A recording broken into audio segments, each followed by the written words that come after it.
Ladies and gentlemen, in the untamed heart of the Wild West, where the sun burns the earth raw and the wind carries secrets older than any town map, there are stories whispered around campfires that make even the bravest cowboys lean in a little closer. This is one of those stories.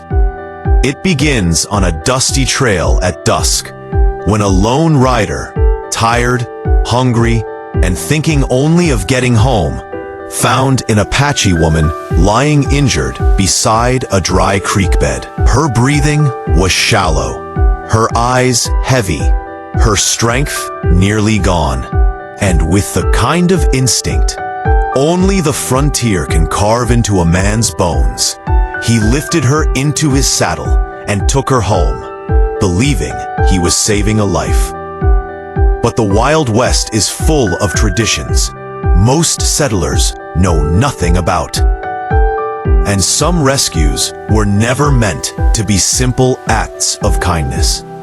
Because by sunrise, he learned the truth every seasoned frontiersman fears, yet respects. The moment he carried her across his threshold, he had unknowingly stepped into one of the oldest, most sacred of Apache rites, a marriage rite. And from that moment on, nothing in his world, or hers, would ever be the same. He found her just past sundown, when the desert sky burned gold, and the world felt caught between breath and silence. The cowboy had spent the day riding fence lines, dust caked on his boots, and sweat soaking the collar of his shirt, ready to head home before the night chill settled in. But fate, as it often does in the Wild West, had other plans. As he followed the dry creek bed that cut across his land, he spotted something unusual. Something lying too still against the sand. At first, he thought it was a deer, maybe injured by a cougar. But as he rode closer, he realized it was a woman, an Apache woman. She was small, wrapped in worn deerskin, dark hair tangled with beads and feathers that had lost their shine. One arm was pressed against her ribs, and her breaths came shallow and slow. Dirt streaked her cheek, as if she had fallen hard. Instinct, the kind carved into a man by years of surviving harsh country, kicked in before logic. Injured or not, Apache or settler, no human being deserved to be left at death's door under a sky turning cold. He knelt beside her, hands gentle but cautious. Her eyes fluttered open, dark, observant, full of pain, yet strangely calm. She didn't speak. She didn't fight. She simply looked at him, as if weighing the entire world in that single moment. He offered her water, and she drank weakly. When she tried to stand, her legs buckled beneath her. Without hesitation, he lifted her into his arms and carried her to his horse. She made no protest, only rested her head against his shoulder, breath warm but faint. Everything in him said this was dangerous. Apache territory and settler territory had a long, blood-stained history. Bringing her home could spark trouble, maybe even war. But he couldn't walk away. Not when she clung to life by a thread. Not when he knew she wouldn't make it through the night out here alone. So he swung into the saddle with her held securely against him and rode hard toward his cabin, each hoofbeat echoing louder than the last. As the shadows stretched long and coyotes began howling across the plains, he pushed open his cabin door and carried her across the threshold.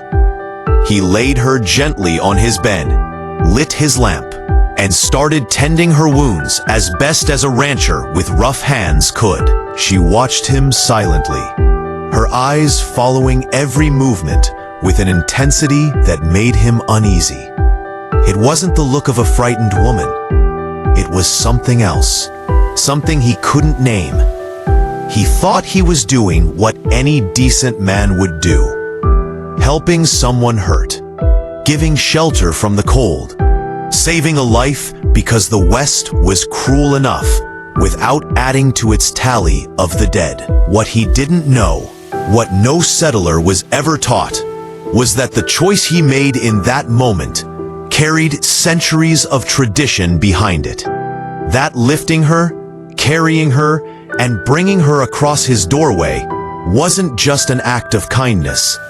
It was a vow. A vow he had no idea he'd just made. He woke the next morning to a silence so heavy, it felt like the whole desert was holding its breath. The fire in the hearth had burned low, painting the cabin walls in soft amber glow.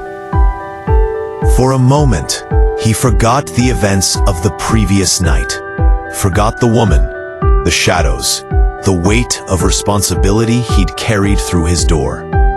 But then, he heard the faint rustling of blankets behind him. Turning slowly, he found her sitting upright on his bed, watching him with eyes sharper and clearer than they'd been the night before.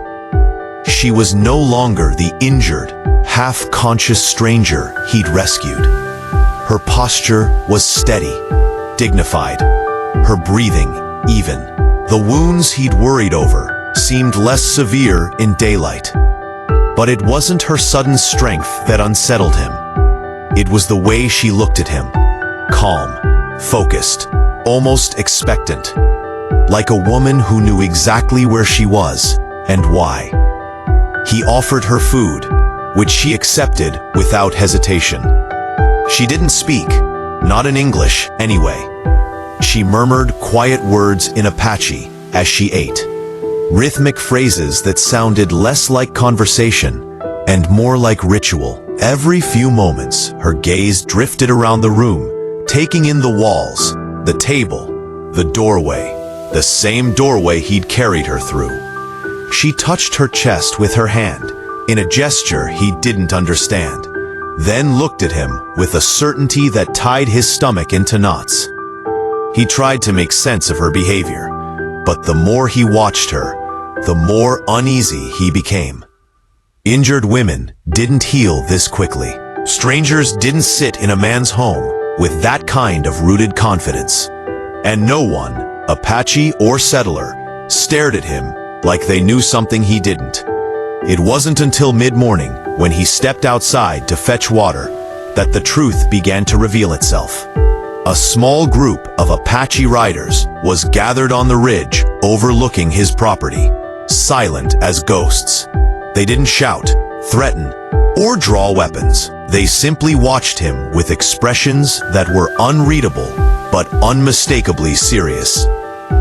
When he stepped toward them, they dismounted and approached slowly, their faces painted for ceremony rather than war. The eldest among them, a man with braided silver hair, spoke in measured, deliberate English. "She entered your home," the elder said, "and you carried her across the doorway." The cowboy stiffened, feeling a coldness creep over him. "She was hurt," he answered. "I was just helping." The elder shook his head softly, almost sympathetically. "You do not understand. It is an old rite, older than memory. When a man carries an unmarried woman across his threshold, he accepts her into his life. Her spirit joins his. Her future binds with his. It is our marriage custom." The words hit him like a rifle stock to the chest. Marriage? A rite? He glanced back toward his cabin, the woman standing in the doorway with her hands folded calmly before her, as if waiting for the elders to confirm what she already knew. "She chose you," the elder said quietly, "and by taking her into your home, you agreed." The cowboy felt the world tilt beneath him. What he had thought was an act of mercy had been something else entirely. Something sacred, something binding, something he had walked into blind. He looked at her again, really looked this time, and the truth settled over him like dust after a long ride. He hadn't just brought home an injured woman. He had accepted a wife, and the old ways, her ways, did not allow him to walk away from that so easily. The realization hit him with a weight he could hardly carry. He stood there caught between the Apache elder's solemn words and the woman's steady, unwavering gaze. He expected anger in her eyes, or uncertainty, maybe even fear. But all he saw was resolve. She wasn't confused about what had happened. She wasn't surprised. She wasn't waiting for permission. She already knew her place in this ancient rite. It was his understanding that lagged behind. Inside the cabin, she moved with a quiet familiarity, as though she belonged there. She arranged the blankets with practiced hands, straightened his table, touched the dried herbs hanging by the stove with a knowing eye. Everything she did carried purpose. No hesitation, no question. She wasn't acting like a guest or a stranger. She was acting like someone taking the first steps into a role she'd prepared for her entire life.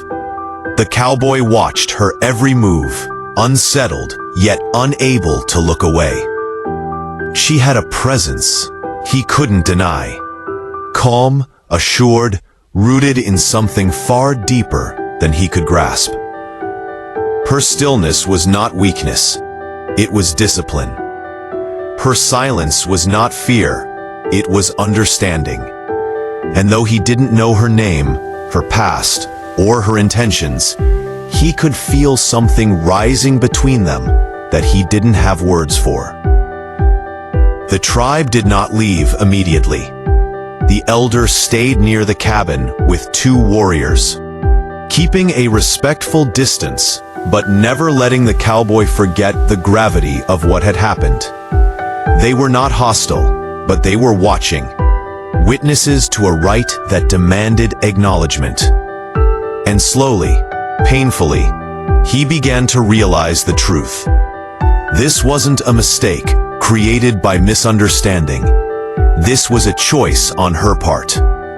She had crawled toward death's edge, yes, but the way she had positioned herself, the way she had allowed him to carry her, it hadn't been random. She had chosen him. Whether guided by her people, her instincts, or the quiet laws of tradition he would never fully understand. As the day stretched on, she began to show more of herself. She didn't speak English, but she communicated with gestures, with soft touches to her chest, signs that seemed to say, "You and I are bound now." When he offered her food, she ate beside him rather than across the room. When he stepped outside, she followed him to the doorway, always watching, always close. It wasn't clinginess, it was custom.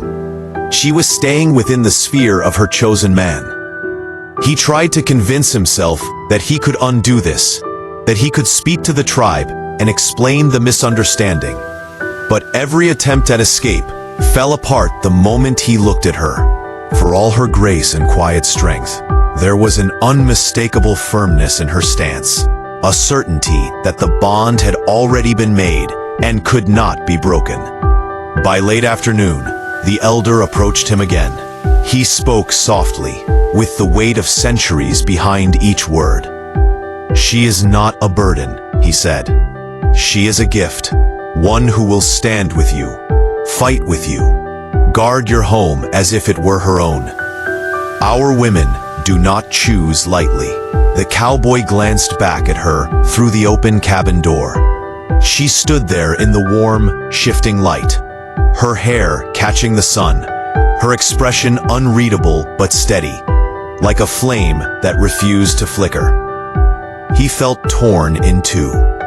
Fear pressed at him on one side. Fear of what this meant, of what might follow, of the tribe's unyielding customs. But something else stirred on the other side. Something unfamiliar. Respect. Curiosity. A quiet pull he didn't want to acknowledge. She had not come into his home by accident, and whether he liked it or not, her presence was changing everything inside him. He spent the next day battling something far more complex than fear. A slow, uncomfortable awakening inside himself. Every time he looked at her, every time he watched the tribe linger just beyond the tree line, he felt the weight of an invisible rope pulling him in two directions. Responsibility tugged at one end, freedom tugged at the other. And somewhere in the space between those pulls, he felt the rise of something he couldn't name. Something that made his chest tighten when she walked past him. Quiet as a shadow, steady as the desert sun. She worked beside him without being asked. When he went to fetch water, she followed, carrying half the load. When he mended a fence post, she held it upright without waiting for instruction. When he swept dust from the floor, she knelt beside him, her movements careful and deliberate. Every action she took told him the truth of her upbringing. Apache women were not weak ornaments who needed saving. They were capable, fierce, carved from the same harsh land that shaped warriors. And yet she carried all that strength with a gentleness he was unprepared for. But the struggle inside him wasn't just born from admiration. It was born from the undeniable reality that she now had expectations. Expectations he didn't know if he could meet. She behaved as if the cabin was her home now, as if he was the man fate had chosen for her. She didn't cling to him, but she moved near him in a way that spoke of trust, or duty, or both.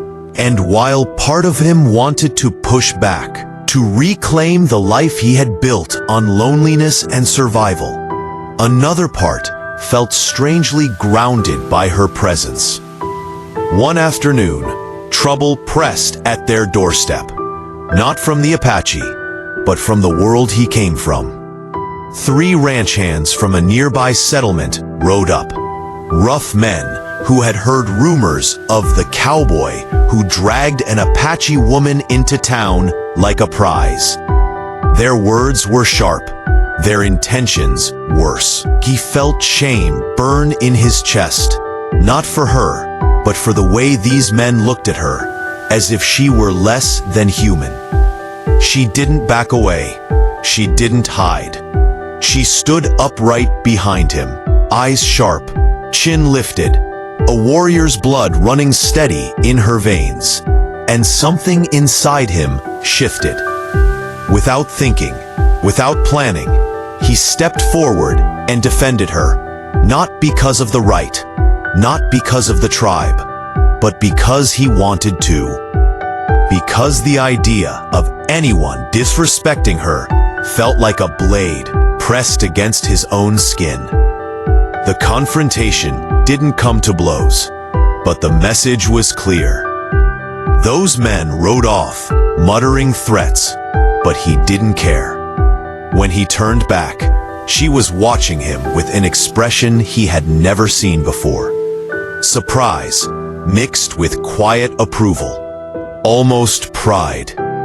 She placed her hand over her heart, then gently touched the center of his chest, as if acknowledging something deeper than gratitude. That moment haunted him for the rest of the day. He felt torn between resisting this fate and stepping fully into it. On one hand, he hadn't chosen this life. It had chosen him. On the other, he couldn't forget the steadiness in her eyes, the strength in her posture, or the way she trusted him without fear. She wasn't a burden. She wasn't a stranger. She was a woman shaped by fire and tradition, one who looked at him not with ownership, but with belief. And for the first time, he wondered if maybe, just maybe, he wasn't fighting the right anymore. Maybe he was fighting himself. Danger arrived the way it often does in the Wild West, quietly at first, like a breath of wind before a storm. It started with the unease in the Apache warriors stationed near the tree line. They exchanged glances, sniffed the air, Listen to the ground, the way only people born to the land can. The woman sensed it too. Her posture sharpened, her movements grew more purposeful, and she stayed closer to him, not out of fear, but readiness. Something was coming, and when it finally revealed itself, it wasn't the tribe, nor settlers, nor even the ranch hands who had tried to provoke him earlier. It was a group of renegade bandits known for raids on isolated homesteads, men who saw no law above their guns and no boundary they wouldn't cross for plunder. They came at dusk when the world turned copper and shadows lengthened like hungry claws across the ground. The first warning was the distant rumble of hooves. The second was the sharp crack of gunfire. The Apache warriors were quick to respond, but the bandits outnumbered them. The cowboy felt his heart seize as he realized the cabin, the place where he and the woman had slowly built an uneasy understanding, was now a target. But she did not panic. Instead, she grabbed his arm and pulled him inside, moving with the precision of someone trained for survival. She blocked windows with furniture, secured the door with a thick length of wood, and pointed to his rifle with a firm, commanding look. He had always known Apache women were strong, but seeing her now, focused, fierce, unshakable, reshaped everything he thought he understood about her. "You knew this life," he whispered under his breath, more to himself than her. She didn't respond with words, but her eyes told him, "I was raised for this." When the bandits approached, she took position beside him, not behind him. She loaded ammunition with swift, sure hands, passed weapons to him, and gestured strategies: where to shoot, when to move, where to take cover. She didn't hesitate. She didn't doubt. She fought like someone defending more than just a home. She fought like someone defending a bond she believed in with unbroken certainty. The battle was short, but brutal. The renegades pushed hard, but they hadn't counted on the resolve of a trained Apache woman, or the sudden, fierce loyalty of a cowboy who had finally stopped resisting the truth inside him. Twice, she saved his life. Once by jerking him down when a bullet snapped through the window, and again by striking a bandit who breached the back door. Her strength wasn't loud or wild. It was disciplined, ancestral, the kind of strength passed down through warriors who learned to survive against impossible odds. When the bandits finally retreated, leaving dust clouds swirling in the dying light, the cowboy felt something inside him break open, something that wasn't fear or duty, but respect so deep it shook him. She stood there breathing hard, face streaked with dirt and sweat, eyes blazing with the fire of the fight. And for the first time, he didn't see her as someone thrust upon him by tradition or fate. He saw her as an equal, a partner, someone whose courage made his own courage rise. When he stepped toward her, she didn't move away. Instead, she placed her hand on his chest again, firm this time, certain, and held it there. The gesture was the same as before, but now he understood it completely. She wasn't just performing a rite from her people. She was choosing him, fully, fiercely, without hesitation.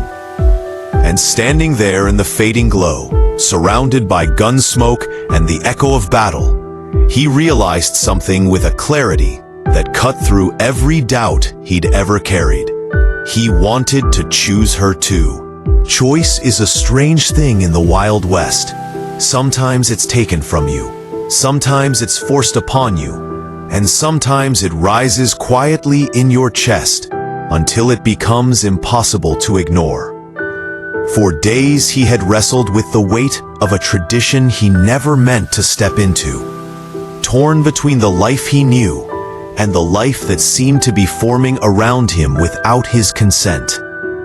But after the bandits fled, and the dust of battle settled. A new clarity settled in his bones, one that felt less like surrender and more like awakening.